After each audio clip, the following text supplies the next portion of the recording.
Good morning, precious people. Here we are together. It's another fresh day. I'm so thankful for your irreplaceable light and the experience and wisdom that you bring into the world. Today is a gift. It's filled with possibility, so let's open it with kindness and curiosity. Just remember, you and me, we're still growing and learning, so let's show ourselves some grace. Grab your nearest drink. I have my little creatine thing today. Hopefully you have a yummy drink this morning too. Something that gives you energy, is healthful. So hopefully you're treating yourself good this morning already. Hopefully with a big glass of water. So let's check in with ourselves. I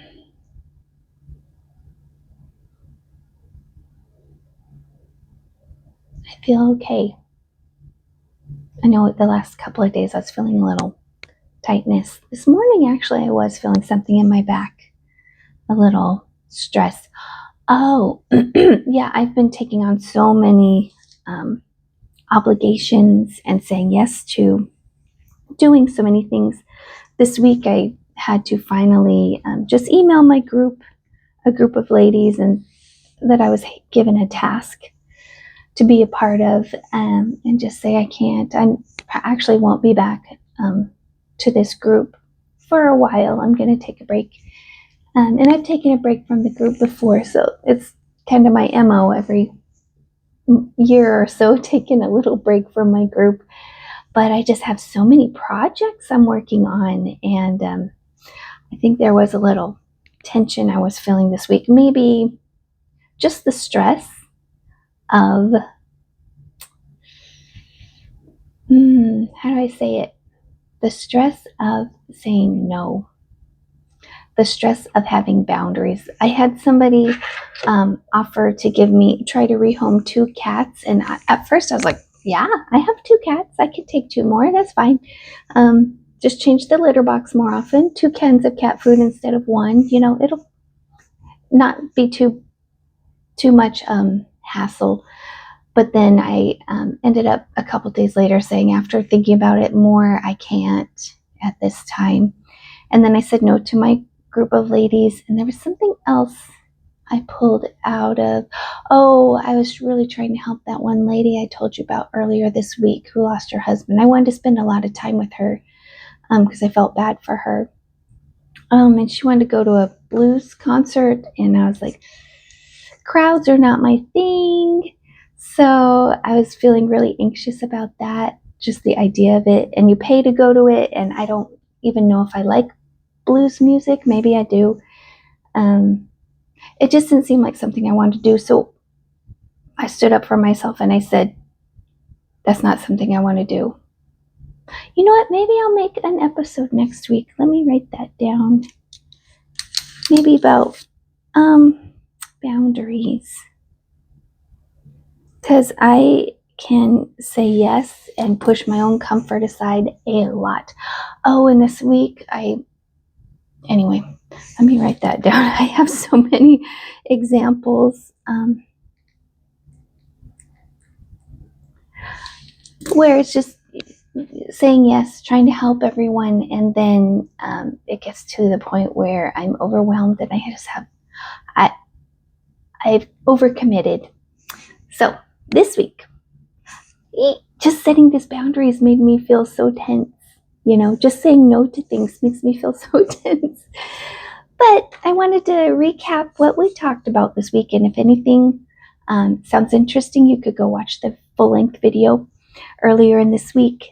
We talked about artificial sweeteners. This is something I was watching a podcast. I think it might have been Joe Rogan, and there was a comedian, I forgot his name, or it might have been a different podcast. There was one I was watching this week where a gentleman said he cut artificial sweeteners out of his diet, and he like instantly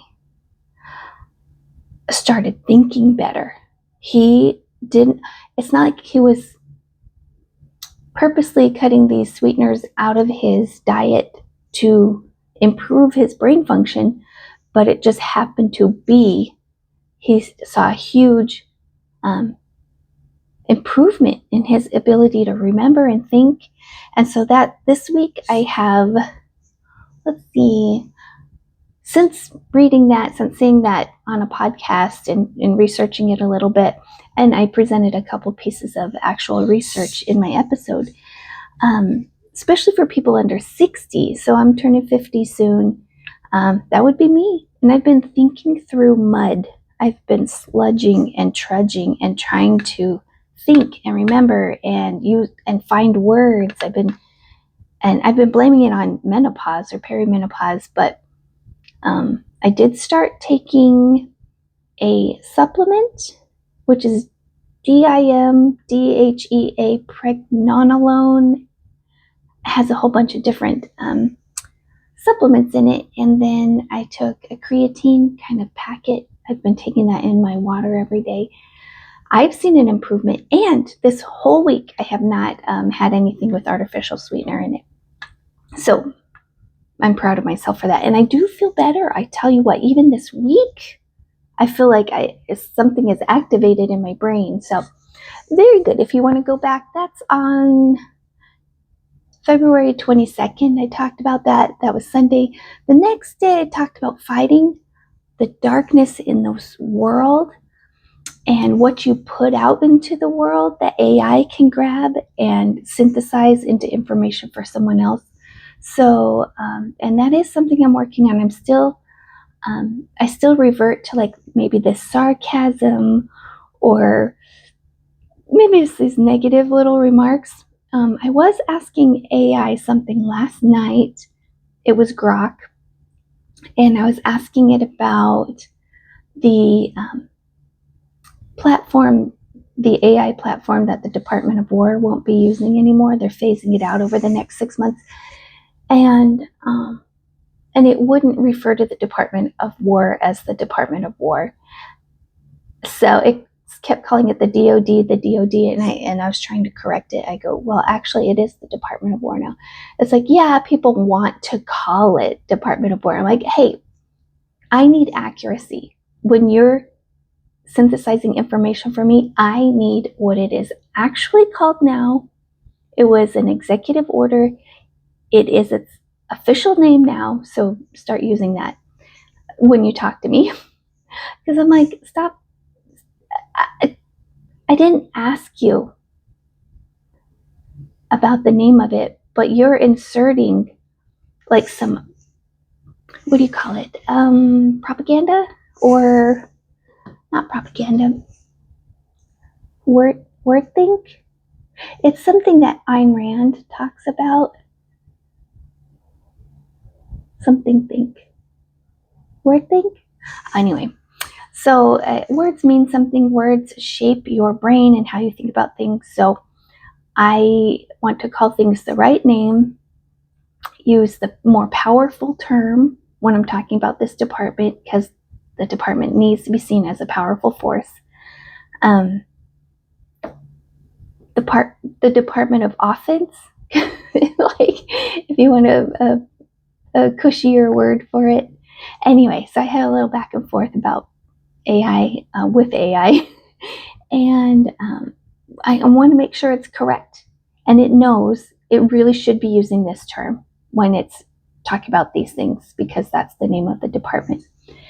And I guess it has to go through Congress at some point to make it super official, but right now it's war.gov.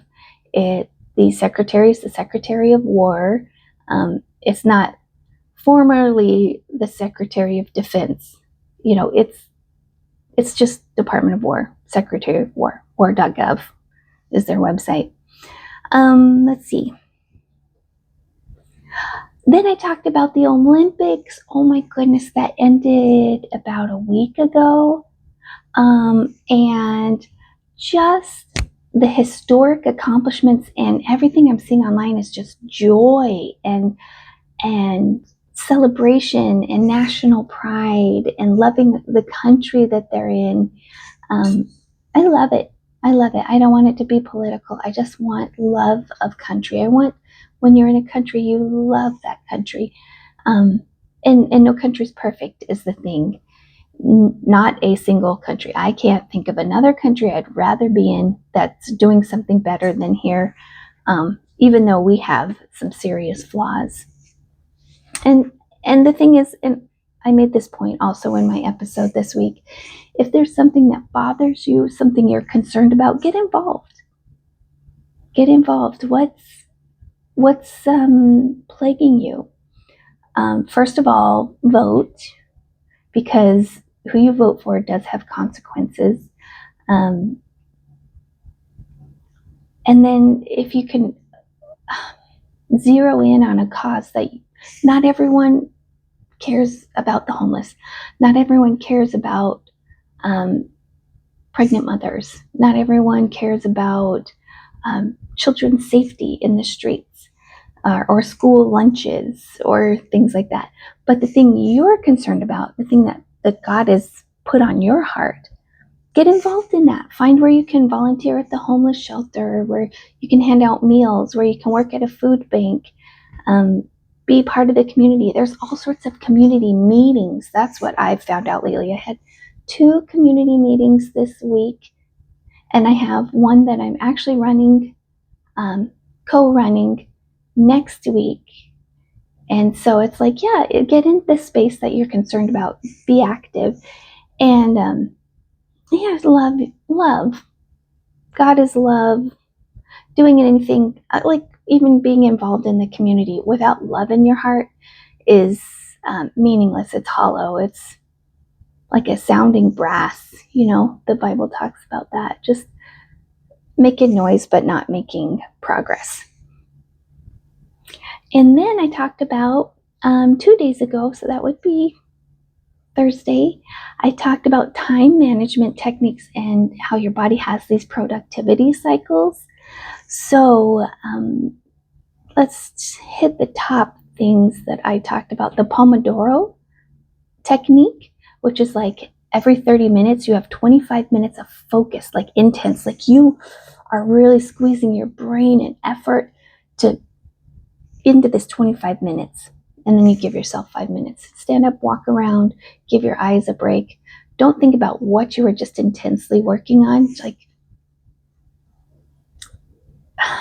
decompress for 5 minutes and then hit it again hard for 25 minutes. You do 4 cycles of that, and then you give yourself like a lunch break, a longer break, and the productivity skyrockets when you do that. Another one is Eisenhower matrix. So you have urgent and important but not urgent. You have important are urgent but not important, or neither urgent or important. And it's like things you have to get done right now, things that you need to get done but can be done later. And this is how I used to do my work when I was in the Human Resources Department at the federal government. Time blocking and space blocking. So you have this specific thing to do. And with my daughter, it's studying. So what she does is she time blocks. And she time blocks an hour, 2 hours at a time, where especially this is good for people with ADHD, because she gets time blindness. And so she has to, the 25/5 that I was talking about is too much switching for her. And then the intense, like periods of intense focus actually drain her. So she time blocks hour, 2 hours at a time, where she just focuses on one task. She will take the time beforehand, make a hot tea, put her little fan on. She has a specific space that she carves out for this activity. And then when she's in that space, her brain is in that learning mode. So how you set up that space, how you block that time out of your day, can help you get into some deep work, but for like 2 hours. The 2-minute rule, which I touched on even last week before last, if something takes 2 minutes to do, you just do it. Don't let those things pile up. Or if you have kids and you have something that can be done in 2 minutes, hey Johnny, can you fold those towels for me? Just leave them on the bed. Just fold those towels. And then later you walk by the pile of folded towels. You're like, hey, Mary, can you put the towels in the closet, please?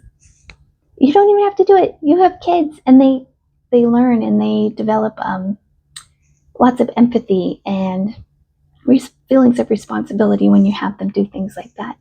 But if even it's just you and you're folding the towels and putting them away, you can do them in 2-minute intervals.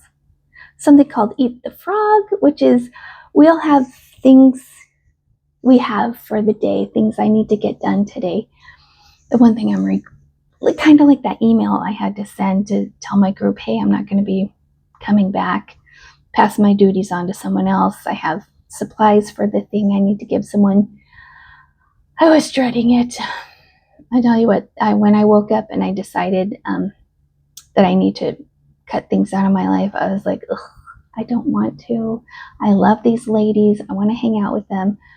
I don't want them to think I'm running away for a certain reason. You know, all the things playing on in my mind about it. So I did it. I just did it. Sent the email. I'm like, done.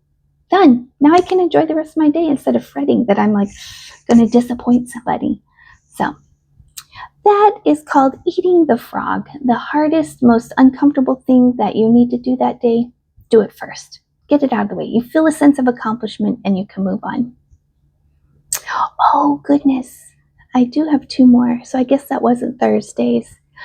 I talked about scammers. I saw this week some man move into our ladies group trying to sell a product. He zeroed in on this one lady as trying to sell her something. And so I listed these ways to avoid scams, the psychology behind why they target elderly people, and then like simple things like no one's ever going to call you and ask you for your social security number. Nobody.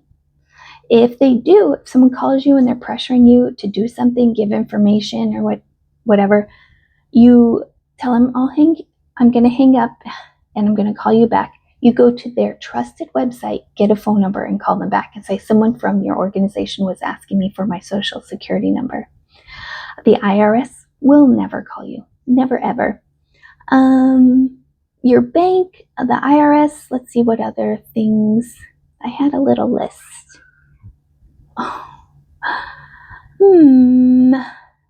Medicare. Don't talk to someone on the phone who claims to be with Medicare or a contractor who wants to do work on your house. If people approach you trying to sell you something, getting you to buy something, do improvements on your house, just tell them no thank you. It's okay to be rude. It's okay to hang up. It's okay to say no thank you and hang up. No thank you and close the door. It's like, I'm not interested, and close the door. Then yesterday I was talking about resolving conflict, where the Bible says go straight to that person. If you have a conflict with them, resolve it with them. It's our human nature to want to rant about it on Facebook. Believe me, I've been there. I've done it. So, and it gets misinterpreted every time. Every time. So when you have a problem, you go straight to that person and you fix it and build trust in your relationship, develop your relationship, and strengthen your relationship through conflict resolution. If anything today sparked a thought, go ahead and leave a comment, please. Like and subscribe, share it with people you think might need this information. Every single day is a chance to learn something new and to grow and become more of the wonderful person you are. The world is better with your light in it. So thanks for sharing time with me today. I hope you come back tomorrow, watch another video, search around for something you might be interested in. It was great information. I hope it helps somebody. You have a beautiful day. Just remember, you're the Lord's precious one. Bye.